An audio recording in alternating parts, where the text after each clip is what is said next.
Tipe yang keempat itu tipe suhu. Ya. Tipe suhu itu adalah kenapa ada tipe suhu? Jadi makhluk-makhluk yang ada di alam semesta kita itu bentuknya sangat tergantung dengan keadaan fisik planet tersebut. Dan kalau ada makhluk, tentu dia harus mampu eh, beradaptasi dengan suhu yang ekstrim, ya, baik itu panas atau itu untuk dingin. Kalau nggak dia nggak bisa hidup.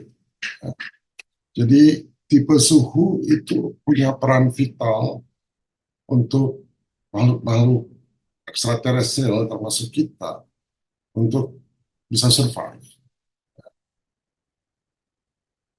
Jadi ya ada makhluk yang diciptakan untuk menahan suhu yang jauh lebih tinggi atau lebih rendah daripada yang ada di bumi.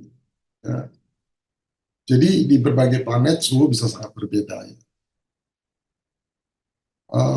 Coba kita lihat planet yang sangat panas, seperti Venus. Ya. Dia itu suhu permukaannya saja 470 derajat Celcius. Jadi kalau ada makhluk di sana, dia bisa beradaptasi atau dia harus diciptakan dengan desain sehingga bisa menahan panas itu. Nah, sebaliknya, planet seperti Neptunus itu disebut planet es ya, karena suhunya itu bisa minus 220 derajat Celcius. Nah, jadi kalau dia nggak bisa beradaptasi, tidak ada makhluk di sana. Pakai logika kita bilang nggak ada makhluk. Tapi kalau si pencipta menciptakan makhluk untuk tipe planet tersebut, maka makhluk-makhluk itu hidup dengan suhu tersebut. Nah, oleh karena itu, derajat mereka untuk menyesuaikan terhadap suhu itu besar atau tidak. Jadi seperti kita ya manusia, bisa nggak kita hidup misalnya di Venus? Nah, kalau mau melakukan itu harus ada modifikasi khusus. Ya. Nah, jadi ada 5 tipe dari situ. Tipe pertama itu makhluk yang sangat sensitif terhadap perubahan suhu ekstrim. Begitu ada suhu berubah sedikit, dia nggak bisa survive. Jadi makhluk di sini dia nggak bisa bertahan hidup di planet dengan suhu yang sangat tinggi atau sangat rendah tanpa modifikasi. Ya, kalau dimodifikasi dia bisa, ya, tanpa dia nggak bisa. Itu tipe satu. Nomor dua, makhluk yang punya kemampuan sedang dibandingkan dengan yang tadi untuk mengatur suhu tubuh mereka atau penyesuaian dalam lingkungan yang ekstrim. Itu tipe dua. Ya. Nah, tipe tiga itu manusia di bumi. Ya. Manusia di bumi itu dia punya kemampuan yang baik dalam mengatur suhu tubuh, tapi dalam rentang yang nyaman tanpa perlu dimodifikasi. Ya. Yang satu, dua, tiga itu yang satu itu dia tanpa modifikasi, yang kedua juga, yang ketiga dia bisa rentang. Cuma yang pertama itu dia nggak bisa hidup kalau ekstrim. Yang kedua juga kemampuannya sedang.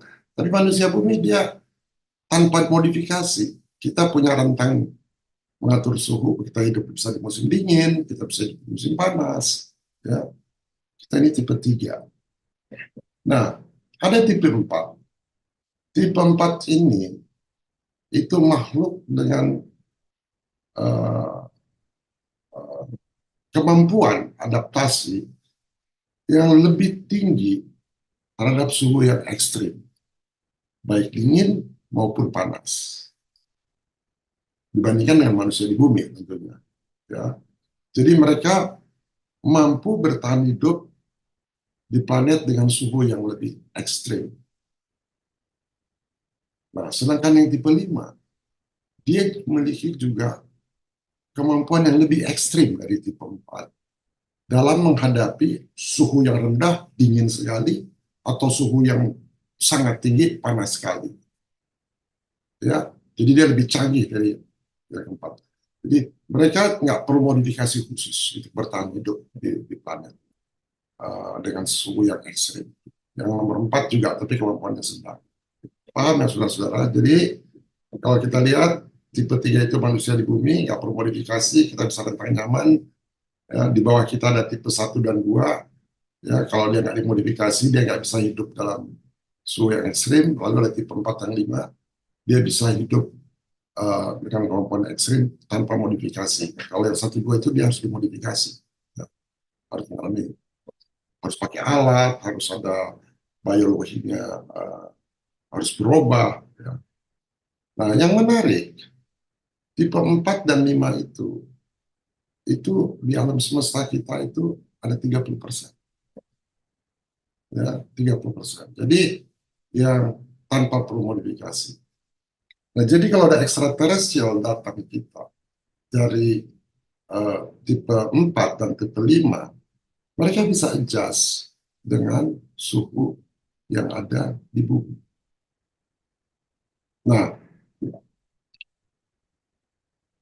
ini menunjukkan apa saudara-saudara ke kita? Menunjukkan apa? Ada variasi dalam tipe suhu di alam semesta. Ini menunjukkan pasti ada keahlian dari seorang desainer atau si pencipta dalam mendesain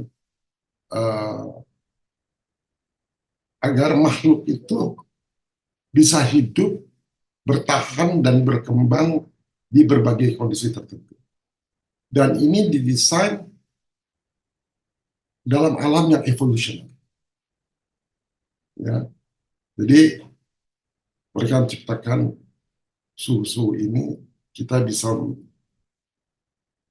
membayangkan hebatnya desainer ini. Nah, desainer ini yang menciptakan makhluk-makhluk seperti tipe 1, 2, 3, 4, 5, itu kita anggap aja saintis yang membawa kehidupan. Jadi kita sebut saja si pembawa kehidupan. Dia adalah saintis yang datang ke suatu planet dan dia melihat kalau saya mau menciptakan makhluk di sini, bagaimana dia bisa adjust dengan suhunya. Berarti dia punya kemampuan lebih tinggi dari kita karena dia mendesain kita, lebih tinggi dari extraterrestrial yang yang uh, yang tadi yang diciptakan. Nah, di sini saya mau membagi antara extraterrestrial dengan alien. Ya, jadi si desainer itu yang saya sebut pembawa kehidupan, dia itu extraterrestrial. Nah, dia extraterrestrial. Sedangkan yang diciptakan, yang saya sebut sebelumnya extraterrestrial itu adalah alien. Ya. Alien itu dia lahir, dia hidup, dia mati, dan dia berevolusi. Jadi ada kehidupan setelah kematian. Nanti kita bicara soal itu. Nah, jadi yang sering kita sebut extraterrestrial itu yang mana? Apakah si pembawa kehidupan yang kita sebut extraterrestrial atau makhluk-makhluk yang tadi diciptakan yang bisa tipe gravitasi, tipe elemental, tipe suhu, yang mana? Nah, untuk diskusi kita itu kita bedakan ya bahwa yang extraterrestrial itu yang membawa kehidupan, yang menciptakan alien. Nah, jadi kata extraterrestrial berbeda sama alien. Nah, sekarang saya akan banyak diskusi mengenai alien dulu, baru nanti kita bicara mengenai extraterrestrial. Tapi di situ paham ya, mudah-mudahan nggak sulit.